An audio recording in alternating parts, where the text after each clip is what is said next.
마가복음 10장 35절에서 40절 말씀까지입니다. 우리 같이 천천히 읽어보겠습니다. 세베대의 아들 야고보와 요한이 주께 나와 여짜오되 선생님이여 무엇이든지 우리가 구하는 바를 우리에게 하여 주시기를 원하옵나이다. 이르시되 너희에게 무엇을 하여 주기를 원하느냐. 여짜오되 주의 영광 중에서 우리를 하나는 주의 우편에 하나는 좌편에 앉게 하여 주옵소서. 예수께서 이르시되 너희는 너희가 구하는 것을 알지 못하는도다. 내가 마시는 잔을 너희가 마실 수 있으며 내가 받는 세례를 너희가 받을 수 있느냐. 그들이 말하되 할 수 있나이다. 예수께서 이르시되 너희는 내가 마시는 잔을 마시며 내가 받는 세례를 받으려니와 내 좌우편에 앉는 것은 내가 줄 것이 아니라 누구를 위하여 준비되었든지 그들이 얻을 것이니라. 아멘. 오늘은 사도 요한을 생각해 보려고 합니다. 이 사람의 형제는 야고보입니다. 똑같이 예수님의 제자가 됐죠. 야고보와 요한. 그리고 둘이 또 형제간에 예수님 제자가 된 베드로와 안드레가 있습니다. 한 집안에 아들 둘이가 예수님의 제자가 되고 사도가 되었습니다. 이 요한이라는 사도 요한입니다. 세례 요한 아니고요. 요한은 아버지가 이름이 세베대라는 사람이고 어머니는 성경에 나옵니다. 살로메라는 사람입니다. 요한의 어머니 살로메는 아마도 거의 확실한 것이 예수님의 어머니 마리아와 자매지간이었던 것 같습니다. 복음서에는 예수님이 십자가에 달렸을 때 그 십자가 가까이 와서 예수님 십자가 가까이 와서 있었던 여자들이 어떤 사람들이 있었는지를 쭉 얘기를 하는데요. 마태복음 27장 56절과 요한복음 19장 25절을 이렇게 비교를 해서 보면 몇 사람이 있어요. 몇 사람이 나오는데 그 중에 다른 사람은 다 이렇게 겹쳐져요. 동일 인물이에요. 그런데 마태복음 27장 56절에 보면 세베대의 아들들의 어머니가 거기 와 있었고, 그러니까 요한의 어머니죠. 요한의 어머니가 거기 와 있었고, 요한복음 19장 25절에는 예수님의 이모가 거기에 와서 있었습니다. 그래서 이모가 바로 요한의 어머니인 것 같다. 아마 거의 확실한 것 같아요. 캠벨 몰간 같은 그런 유명한 설교자는 아예 단정적으로 이 예수님의 이모가 바로 살로메다 그렇게 확언을 합니다. 그런데 성경에서는 이런 관계를 꼭 숨기고 있는 것처럼 말을 해요. 그러니까 이런 관계를 중요시하지 않는 겁니다. 성경에서. 왜 그런가 하면 그런 것이 중요하지 않기 때문에 그런 것입니다. 그 다음에는 이제 요한의 아버지 세베대를 우리가 생각하게 되는데 이 사람은 사회적인 명망이 있는 그런 인물이었던 것 같습니다. 그래서 세베대의 아들이다. 요한과 야고보를 아예 세베대의 아들로 얘기를 하는 경우가 많이 있어서 세베대가 그만큼 유명인이었다는 걸 알 수가 있고, 이 사람은 배에서 작업하는데 어부인데요. 종들을 데리고 작업을 한 걸로 봐서 꽤 부유한 편에 속했다. 그렇게 볼 수가 있을 것 같습니다. 예수님 당시에 어부들이 그렇게 생활이 나쁘지 않았다 그러네요. 캠벨 몰간, 유명한 영국의 유명한 목사님이죠. 이 캠벨 몰간은 세베대의 집이 아마 예루살렘에도 있었던 것 같다. 갈릴리에만 있었는 게 아니고 예루살렘에도 세베대의 집이 있었던 것 같다. 그렇게 얘기를 합니다. 왜 이런 얘기를 하는가 하면은 예수님이 십자가 위에서 사도 요한에게 자기 어머니를 부탁합니다.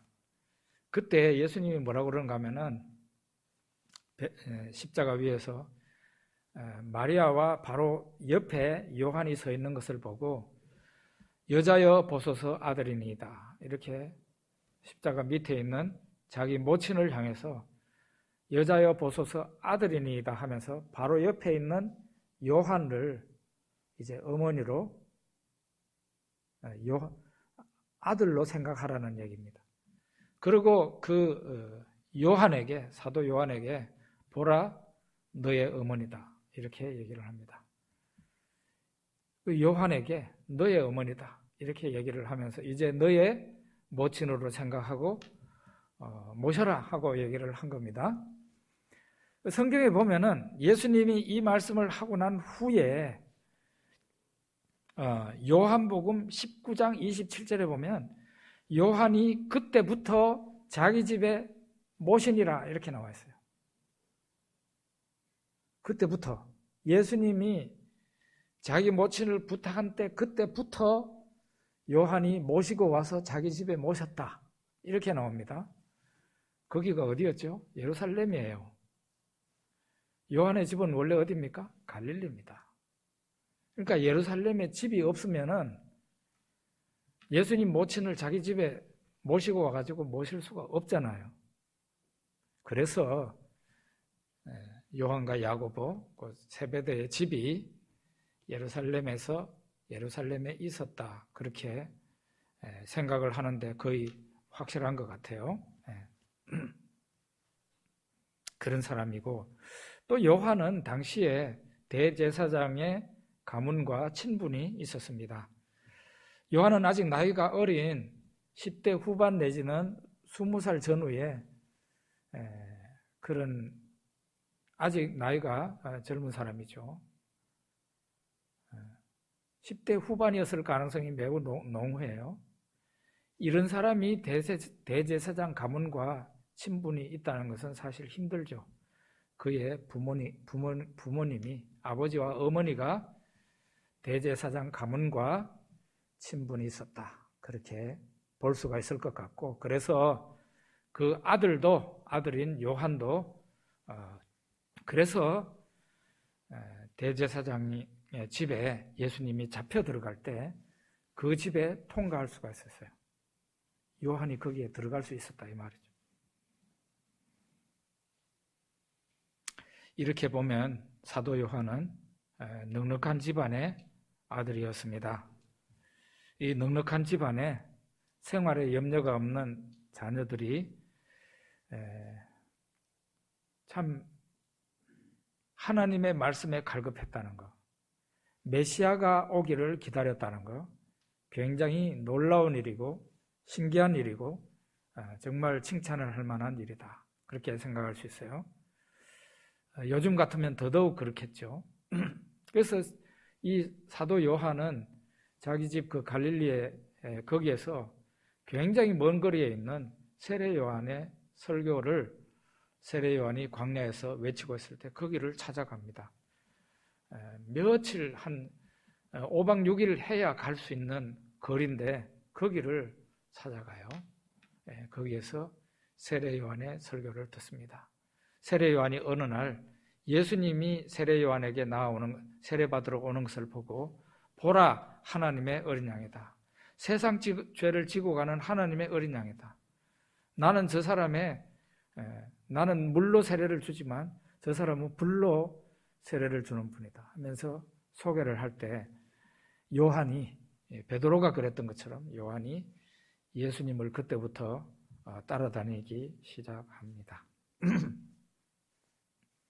갈급한 젊은 나이에 또 생활이 괜찮은 그런 집안의 자녀가 뭐 아쉬울 것 없을 것 같은데 그런 사람이 하나님의 말씀에 갈급했고 메시아를 보기를 소망했다는 거 굉장히 귀한 부분입니다. 캠벨 몰간은 이런 말을 해요. 요한을 일러서 업으로서는 부적당한 사람이다. 업으로서는 부적당한 사람이다. 예수님을 만나기 전에 사도 요한은 꿈쟁이, 신비론자, 선각자, 시인 이렇게 특징 지을 수 있다는 거예요. 세상에서는 이런 사람을 어떻게 봅니까? 비현실론자로 보죠. 그리고 비정상적인 이상한 사람으로 봅니다. 그렇지만 하나님께는 어떻습니까? 밭에 감추인 보화죠. 그래서 예수님이 탁 요한을 그냥 알아보시고 그를 예수님 제자로 부르신 겁니다. 중요한 것은 어느 날 예수님이 그 요한과 야고보가 일하고 있는 배에 가까이 가게 됩니다. 그리고 일하고 있는 그 야고보와 요한을 향해서 나를 따라오라 그렇게 합니다. 그러자 그 당시에 요한과 야고보가 자기 아버지 세베대와 함께, 그리고 종들도 거기 있었죠. 배에서 그물 깁는 일을 하고 있었어요. 그런데 그물도, 그 일하고 있던 그물도 버려놓고, 아버지도 버려놓고, 배도 버려놓고 바로 예수님을 따라갑니다. 시골에서 살았던 분들은 이 상황이 얼마나 황당한 상황인지 알 겁니다. 이 어촌도 그렇고 우리가 영상을 보면 볼 수 있잖아요. 어촌이 그물 손질할 때 얼마나 바쁩니까? 농촌에서 일할 때 농번기에 얼마나 바쁩니까? 그 일을 지금 이 어부도 그물 손질을 해야 시간 맞춰서 바다에 또 나가서 그물을 던질 거 아닙니까?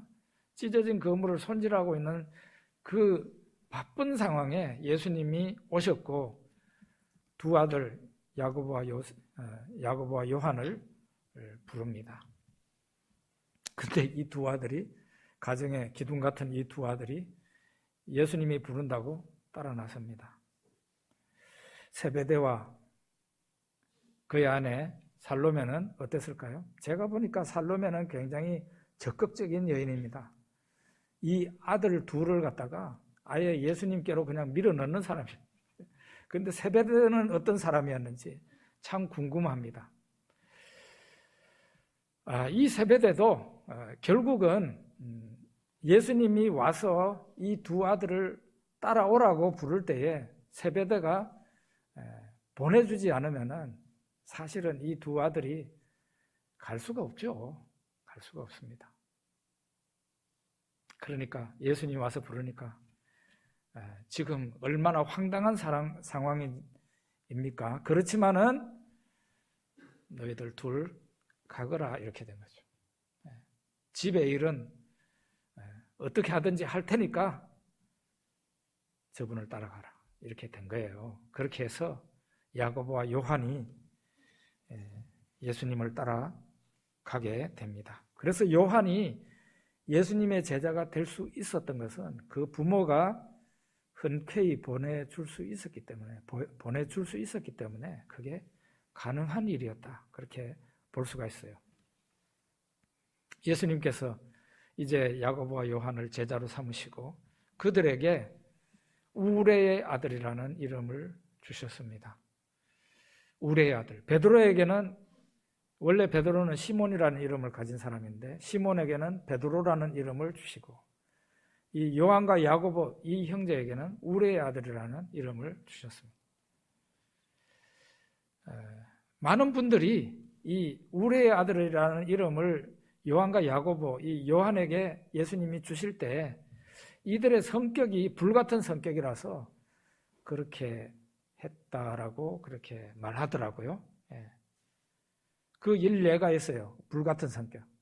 누가복음 9장에 보면 예수님이 예루살렘에 올라가시게 됐는데 올라가면서 사마리아를 통과하게 됐어요. 그래서 사마리아의 어느 한 동네에 가가지고 이제 머물다가 예루살렘을 가려고 제자들을 먼저 예수님 앞서서 사마리아 동네에 보냅니다. 보냈는데 그 동네 사람들이 예수님이 예루살렘에 올라간다고 자기들 동네에 오지 못하게 합니다.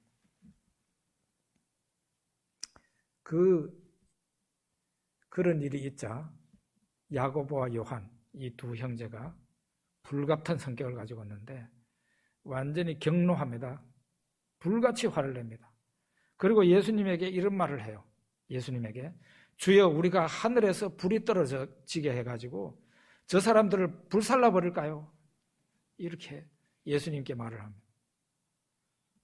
하늘에서 불이 떨어지게 해가지고 저 사람들을 태워버릴까요, 그냥? 예?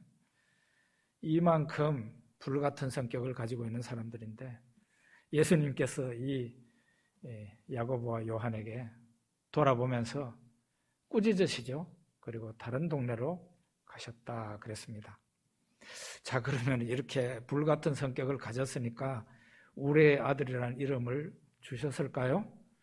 저는 예수님이 그랬을 리가 없다고 생각해요. 왜냐하면은 그렇게 하면 비꼬는 것이 되잖아요. 비꼬는 것이 되죠. 시몬에게 베드로라는 이름을 주실 때 왜 주셨습니까? 너는 장차 반석이 될 거다. 교회의 기초, 반석 같은 인물이 될 거다. 그런 의미에서 주셨죠. 아브라함에게 아브라함이라고 이름을 줄 때는 무슨 뜻입니까? 이제 너는 한 가정의 아버지가 아니라 많은 나라의 열국의 아버지가 될 것이다. 그래서 아브라함이라고 한 거예요.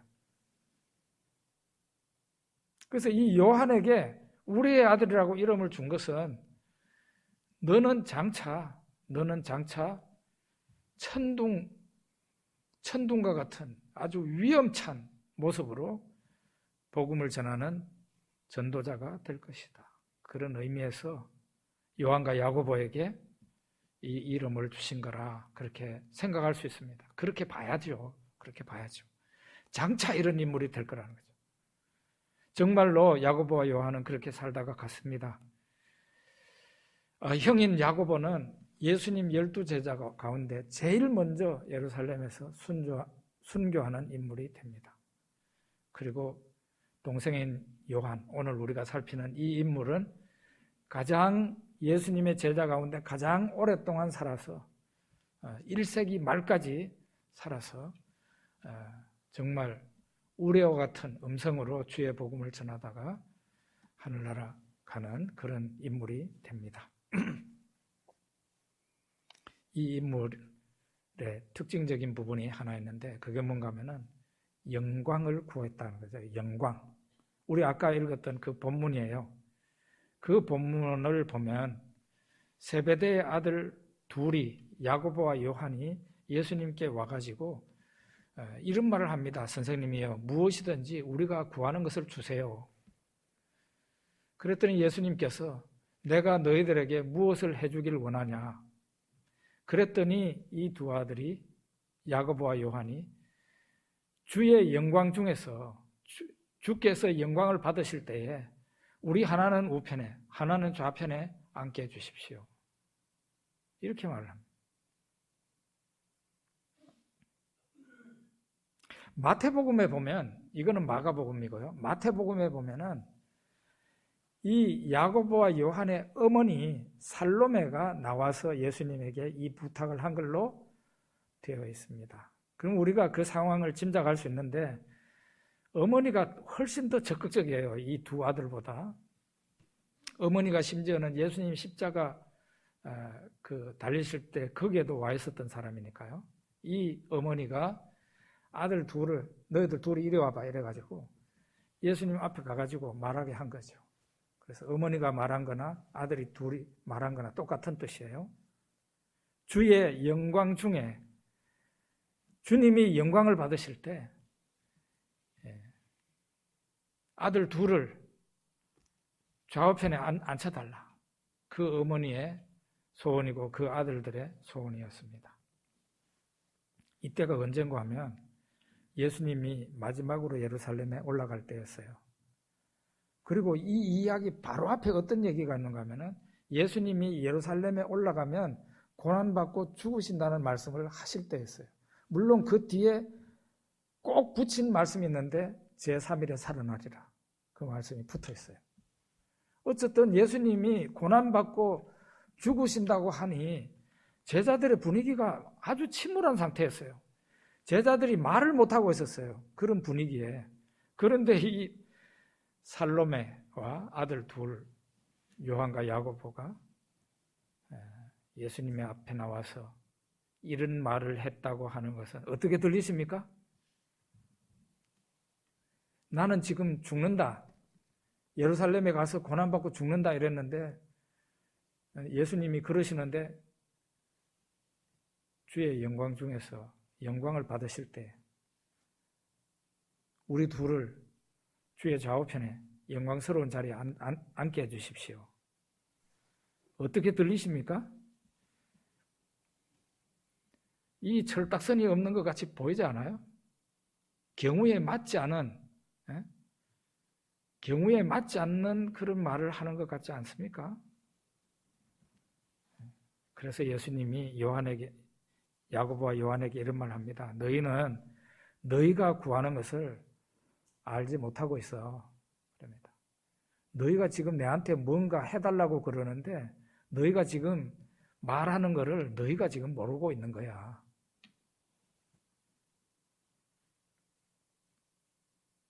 영광이라는 것은, 나의 좌우편에 앉는 그 영광이라는 것은 내 마음대로 주는 게 아니고 고난받는 자에게 주어지는 거야. 예수님이 이런 식으로 말씀하십니다. 예수님이 물어요. 그러면 너희가 내가 마시는 잔을 너희가 마실 수 있고 내가 받는 세례를 너희가 받을 수 있느냐 그랬어요. 이게 뭔가 하면은 잔이라는 것은 고난의 잔이에요. 그리고 세례는 죽음을 의미해요. 어쨌든 내가 고난받는 것을 너희들이 같이 받고 내가 죽을 때 너희가 같이 죽을 수 있느냐 그런 말이에요. 그랬더니 이 용감한 두 형제가 뭐라고 말합니까? 할 수 있습니다. 이러죠. 할 수 있다고 그래요. 그랬더니 예수님 대답이 너희가 그렇게 할 것이다 라고 말을 합니다. 네. 너희가 그렇게 할 거라고 그래요. 그런데 나의 좌우편에 앉는 것은 누구든지 그렇게 하면은 앉을 수 있다고 말을 합니다. 너희도 그렇게 할 수 있고 여기에 있는 다른 친구들도 얼마든지 그렇게 할 수 있고 예수님 말씀을 듣고 예수님의 말씀에 예수님의 고난에 동참하는 사람이라면 누구든지 예수님 좌우편에 앉을 수 있는 특권을 가진다. 그렇게 말씀을 한 것입니다. 이 말에 이 광경을 보고 제자들이 분노를 합니다. 야고보와 요한에게 분노를 해요. 그랬더니 예수님이 이런 말씀하십니다. 이방인 통치자들은 지배하고 권세를 부리는 그런 식으로 한다. 그런데 너희들은 그렇지 않다 얘기를 합니다. 너희 중에 누구든지 크고자 하는 자는 너희를 섬기는 자가 되고 너희 중에 누구든지 으뜸이 되고자 하는 사람은 모든 사람의 종이 되어야 하리라. 나는 섬김을 받으려 온 것이 아니라 너희를 섬기려고 왔고 많은 사람을 위하여 내 목숨을 제물로 바쳐 대속물로 바치려고 이 세상에 왔다. 예수님이 말씀하셨습니다. 그러니까 야고보와 요한에게 어떤 말을 한 것이 됩니까? 너희들 으뜸이 되고 싶다 이거지? 그러면 지금부터 제일 밑바닥으로 내려가거라. 높은 사람이 되려고 하는 거지. 그러니까 제일 낮은 자로 내려가면 내 좌우편에 앉을 수 있어. 그리고 화를 내는 그 제자들에게도 너희들 왜 화를 내는데? 너희들도 얘들 둘이가 말하는 것처럼 영광의 자리에 앉을 수 있는데 제일 밑바닥에 내려가서 많은 사람을 위해서 겸손히 섬기는 자가 되면 그때부터 하나님께서 너희를 이거라고 얘기할 거야. 그렇게 말을 합니다. 여러분, 이것이 예수 믿는 공동체, 하나님 나라의 그 삶의 원리예요. 다스리는 원리이기도 하고. 영광의 자리에 앉기를 원한다면 그 사람은 군림하는 사람이 돼서도 안 되고 섬김을 받는 사람이 돼서도 안 되는 거죠. 모든 사람보다 더 낮아져 가지고 다른 사람을 섬기고 다른 사람을 위해서 희생하고 그러면은 하나님이 그 사람을 높이 쳐주는 거죠. 교회가 바로 그런 곳이 돼야 되겠죠. 우리 교회가 앞으로도 계속 그렇게 됐으면 좋겠어요. 우리 교회가 지금 현재도 예쁜 모습이에요. 예쁜 모습입니다. 앞으로도 우리 교회에서는 그 어떤 사람도 목에 힘주는 사람 없고 다스리려고 막 제압하는 사람 없고 다들 섬기려고 하는 그런 사람들이 많은 우리 교회가 되어야 된다, 이렇게 생각을 해요.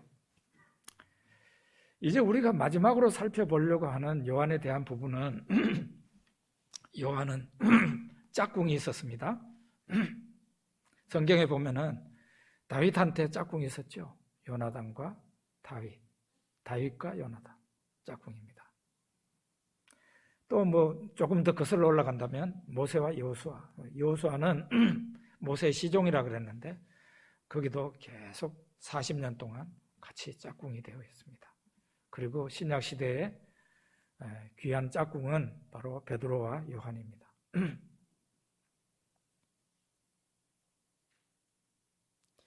우리가 성경 사복음서를 이렇게 읽어보면 그 이후에도 나오고요, 베드로와 요한이 특별히 둘이가 밀착되어 있는 걸 볼 수 있어요.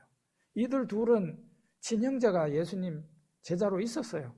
베드로에게는 안드레라는 친형제가 있잖아요. 그리고 요한에게는 야고보라는 친형제가 있음에도 불구하고 자기 형제들보다도 베드로와 요한은 더 밀착되어 있는 것을 우리가 성경에서 볼 수가 있습니다. 예수님이 마지막 날 성만찬 때 이제 오후가 되자 성만찬을 준비해야 돼요. 유월절을 지키면서 성만찬을 해야 돼요. 그때 두 제자를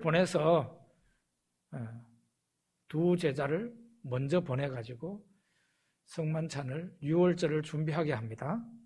그때 그 두 제자가 누군가 하면 베드로와 요한입니다. 예수님도 알고 있어요. 이 둘이가 친한 거를. 이 둘을 보내어서 유월절을 준비하게 해요. 이제 유월절 그 잔치 내지는 성만찬이 이어지게 되는데 제자들이 이렇게 쭉 둘러 있었어요. 여러분들이 영상을 혹시 볼 수 있으면 인터넷으로 한번 보면 좋겠는데요. 그 당시 유대인들과 로마인들은 이렇게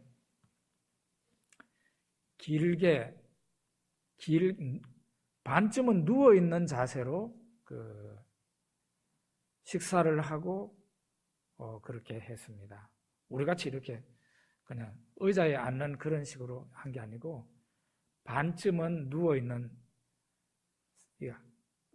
다리는 누워있는 다리죠. 근데 상체는 약간 일으킨 상태에서 있었다고 보면 됩니다. 제일 중심에 누구가 앉으셨겠어요? 예수님이죠. 예수님이 제일 중심에 앉아있는데 그 예수님의 품에 오늘 우리의 주인공 요한이 예수님 품에 이렇게 기대어 있었습니다. 기대어 있었어요. 품에 안겨 있다고 해도 되고 기대어 있었어요. 얼마나 이 자가 예수님을 좋아하고 사랑하고 어리광 부리고 있었는지 우리가 충분히 짐작이 되죠. 아직 나이도 어린 편인데, 그죠? 그때 예수님이 느닷없이 하신 말씀이 있어요. 너희 중에 한 사람이 나를 팔리라 그럽니다.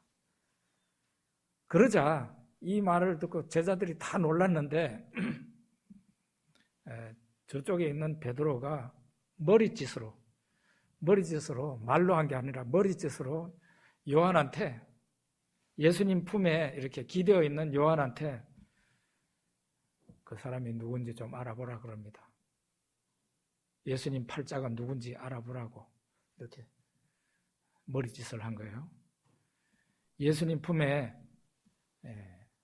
기대어 있는 요한이 아마 자세가 이랬을 거예요. 예수님, 누구예요? 누구예요? 다른 사람이 들으면 안 되잖아요. 아주 작은 소리로 누구예요? 이렇게 물은 거죠. 그러니까 예수님이 예수님 품에 기대어 있는 요한한테 나와 함께 그릇에 손을 넣는 사람이야. 그랬더니 그때 예수님과 함께 그릇에 손을 넣고 있었던 사람이 가룟 유다예요. 바로 여기에서도 봅시다. 베드로와 요한의 관계가 얼마나 친밀한 관계인지 우리가 볼 수 있다. 그런 얘기입니다. 그런데 이 둘의 관계가 얼마나 사랑으로 애정으로 마치 다윗과 요나단처럼 뭉쳐져 있는지를 어떤 사건을 통해서 보게 되는데, 예수님이 이제 성만찬 끝나고 기드론 시내를 건너서 겟세마네 동산에 기도하러 가시죠. 거기에서 기도하시다가 대제사장이 보낸 무리들에게 붙잡히게 됩니다. 그리고 대제사장의 집으로 끌려 들어가요. 대제사장의 집 안으로 끌려 들어가요.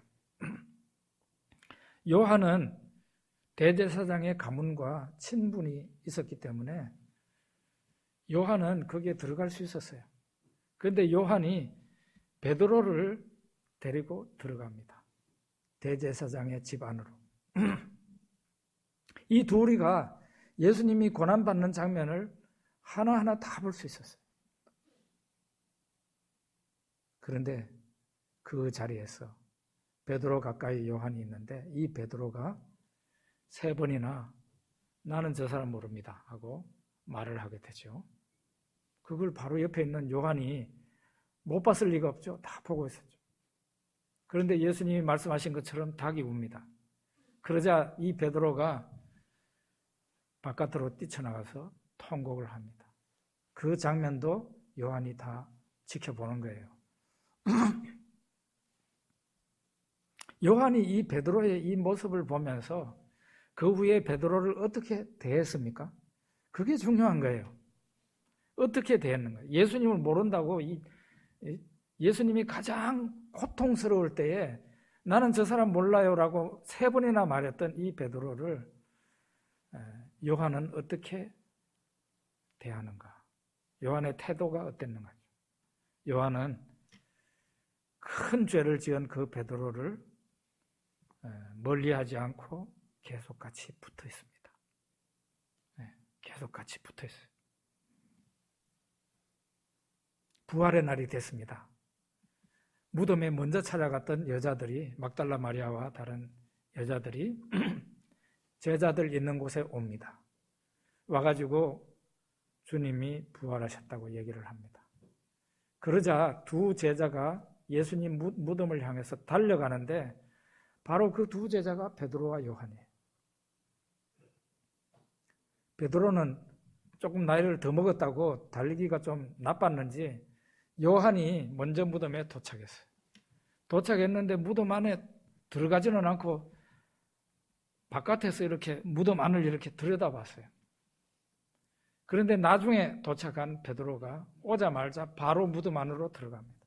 들어가서 무덤을 살피는데 예수님을 감쌌던, 예수님의 시신을 쌌던 세마포가 거기 있었는데 세마포가 있는 모양을 살피게 됩니다. 이렇게 예수님의 부활하신 예수님의 무덤을 찾아갈 때에도 이 둘이 거기를 달려가서 본다는 게 상당히 아름다운 모습이죠. 우리가 생각할 만한 부분이죠.